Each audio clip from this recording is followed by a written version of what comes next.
What's up, guys? It's Mitch or Deity, and I just woke up, and today we randomly have a preview for Tori. Today's like Friday? I don't understand what's going on, but Tori, the new limited character, is announced. We have her skill kit and everything. We're going to go over her, and there's a little promotional video, so we're going to watch this at first with no sound. And watching everything with no sound, you get a better perspective of it, right? So, dude, her design's so good. She's one of my favorite design characters, probably to come out in 2 years. So I am excited for her coming out. Sick promotional video. Sick. I'm so glad we took the time to watch that one. All right, we're going in. Let's go ahead. I did cheat, and I already looked at her skills. This isn't like a first impression. It kind of is, but she looks good. She's a limited character. She must pull. My favorite, like, again, my favorite character design. I'm definitely pulling her, even if she sucks. And yeah, that design's so good. Okay, so Tori, she is a thief, and she has the same mitigation that every single thief does. There's nothing special about her kit except for one mechanic, but she has it to where she has really high attack. Not the greatest survivability, but it's the Spirit Eye Celine survivability style, where she can't take more than 51% of her HP.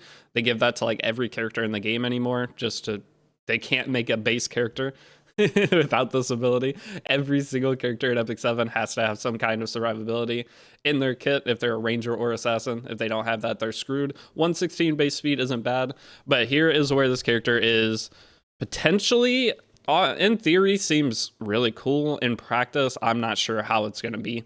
Okay, so let me use my brain here and explain what I'm thinking, and then you guys let me know what you're thinking of her. But overall, buffs granted to caster are undispellable. Okay, that's huge. If you build her on immunity set, you cannot be debuffed by your opponent's opener. Okay, if you're on immunity set, you are chilling. As well as having barrier, you're not going to be able to have the barrier strip, so there is no way to cheese you down to just one-shot you. Potentially. I think this is overall really good, and when attacked, damage suffered in one attack cannot exceed 70%, so it molds down to 51. She cannot be one shot, she has to be two shot at most, and if she has a barrier, she has to be three shot, because that barrier cannot be stripped, or four shot or five shot. So if you can build her with almost no HP, the lower HP you can build her, the more barrier you get. That barrier cannot be stripped, meaning she's going to have to be attacked numerous times to be killed, and that right there is really good. Fine, probably. I mean, we'll talk about it, because I think you might want to build her on lifesteal immunity, but the problem is, if you build her on torrent immunity, then you're going to be able to get a lot more. You're going to have even lower HP, meaning your barriers are going to be higher value. It's a cool concept overall, but also at start of turn has a 20% chance for each buff granted to get Cascade. Cascade's an additional damage on top of the attack. Even if you miss, it'll proc and deal additional damage. So that's nice. Cascade's a way to fight evasion characters and things like that. So overall, everything in this kit's pretty good. And now her skill 3 is actually very nice as well, but we'll go through and let the video play. But the biggest thing is immunity. Having her put on immunity set is fantastic, because ML Luna can't debuff you. That's C Phantom Poly can't strip you and push you back and put slow debuff on you. All of that is absolutely amazing. Mort can't put fear on you. Like you can see they're on immunity set at the beginning of this, but you can't get debuffed. It can't be stripped, so you can't get the debuffs applied to you. Now her skill 3 grants increased attack and increased speed for 3 turns. A 3-turn speed up and a 3-turn attack. The only character I remember that had 3-turn buff that was like super annoying, I think it was Deanne. She had 3-turn buffs to where it always felt like you were fighting into buffs, and she gets an extra turn when she rips a skill. So with this granting extra attack, increased speed, fantastic. The increased speed is so good in the game, and with her not being able to be pushed back, you can kind of fight back against anything that puts decreased speed on you, because you just rebalance it out. So that's amazing within itself. And the extra turn allows her to cycle. Her skill 2 is a passive, so once you use the skill 3, the skill 2 will cycle into her skill 1, which attacks the enemy by whipping a ribbon, grants a barrier to the caster for 1 turn. Barrier strength increased proportional to the caster's attack. Again, your buffs cannot be dispelled, meaning that this barrier, no matter what, they have to hit through it, with that whole mechanic of you can't take more than 51% of your total HP. Barrier counts as HP. So if you have a barrier that's the same, say you have 8,000 HP and you have an 8,000 barrier, it's going to take 4 hits to kill you. Roundabout. So if it's all about getting the barrier to provide sustainability to herself, and having lifesteal also helps greatly increase the damage dealt and does not trigger dual attack when casters grant a cascade, does not cost any soul to activate soul burn. So she has a free soul burn mechanic in her skill too, and if this does really good damage, she could be an absolute menace. Having a free soul burn, and it's normally 20 souls to activate this skill, so they soul burn it, can't activate a duel, but watch how much damage this does. That's 23k, and you can get that for free, and you get the Cascade proc after. That's pretty good. It's infinitely going. Okay, so this new artifact increases attack by 10%. Again, this is limited. This right here looks like the My Hero Academia vampire girl, the villain. This looks like her. That's kind of weird. But at the start of battle, grants a barrier equivalent to 50% of attack for 2 turns. I don't really like this. It feels like at the beginning that's kind of nice, but you could draft her in a bulky style draft with a protection set character and get the same value of this, and then you could be on another artifact. Isn't there an artifact? No, that's when using a non-attack skill. Whose artifact is that I'm thinking of? Is it Janua's?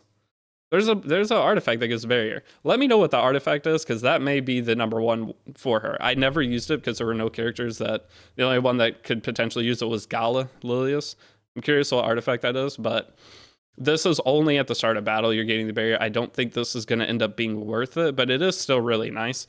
The thing with something like this that gives a buff at the beginning of the match, as well as being able to build them on immunity, it allows you to create situations where you can 3-buff a thief character now. So with being able to 3-buff a thief character, any character that has a 2-buff strip skill cannot strip your immunity. They would strip the other buffs first, so it can prevent you from getting pushed back and things like that. So this does open up a lot into the game, it's like a Tachi's, but another way to do Tachi's.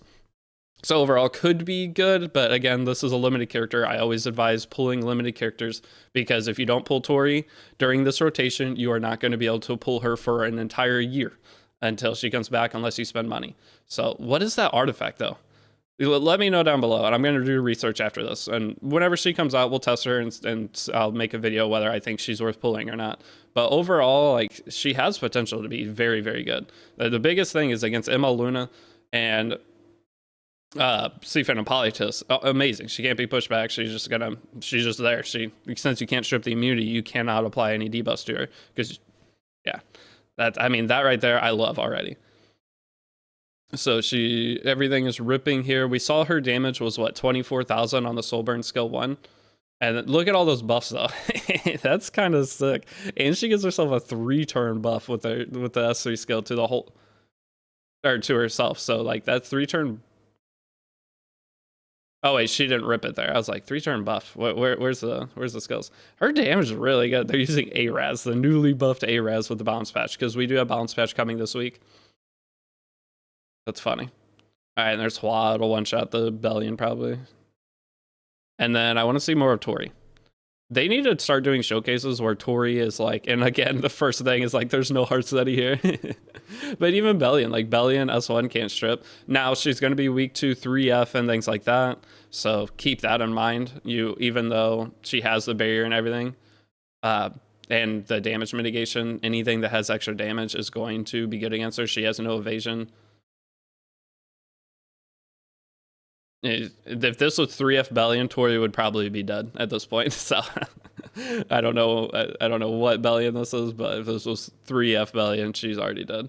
But yeah, look at that 3-turn buff on everybody, and speed buff is super good. So I think that's pretty nice. And that was that a soul burn or non-soul burn attack there? Was that non-soul burn? No, that was soul burned. Or was it? I can't tell if they actually clicked it. No, they did. Okay, so it is a Soulburn skill right here. And it did what, 12k? That's mature sunglasses on it too. 12k, I mean, pretty good. But look at that barrier size. The barrier multiplier seems really good, because once she gets attack buffs, she's going to be giving herself a bigger barrier every turn, as long as attack buffs up. So it's probably going to be pretty easy to get her to give herself a barrier that's the size of her HP. I think she has potential to be okay.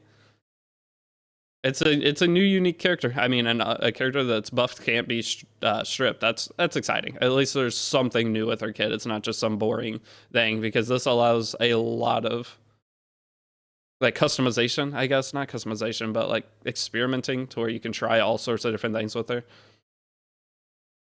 Okay, and then we get this. If it was able to proc multiple cascades, it'd be absolutely wild. But here we go. Let's see the soul burn damage. The free soul burn every turn is absolutely crazy. I think that's really cool. 16k, and then you get to 2500 cascade damage. That's not bad. That's into an Illinev. These are into tanky characters, and it's hitting that hard right there. It just hit on a non-soul burn that much. I don't know. Let me know what you guys think. I feel like there's going to be ways that we can make her seem absolutely broken. And just putting her in immunity at the beginning, I feel like that's amazing. Like that alone sells me on the character. Not being able to be debuffed by opening characters is crazy. One thing is Harsetti and multi-hit characters are going to be able to kind of chip her down decently well. That's why I was like, there's no Harsetti on the defense. It's the most unrealistic showcase of all time. But certain characters will be kind of annoying. Doesn't ML Hua bypass any kind of damage reduction thing like that? So ML Hua Young can one-shot her, I believe. I don't know. I just woke up. My brain's trying to cook with this, but I wanted to get a video out of my initial thoughts. And I like doing this and then coming back and seeing either how wrong I was or like, damn, I thought of that really early. That's cool. But let me know what you guys think in the comments. That's all I have for this video. I will see you all in, I don't know what's next. I did not expect this news today. So whatever video we come up with next, I will see you there. Peace out.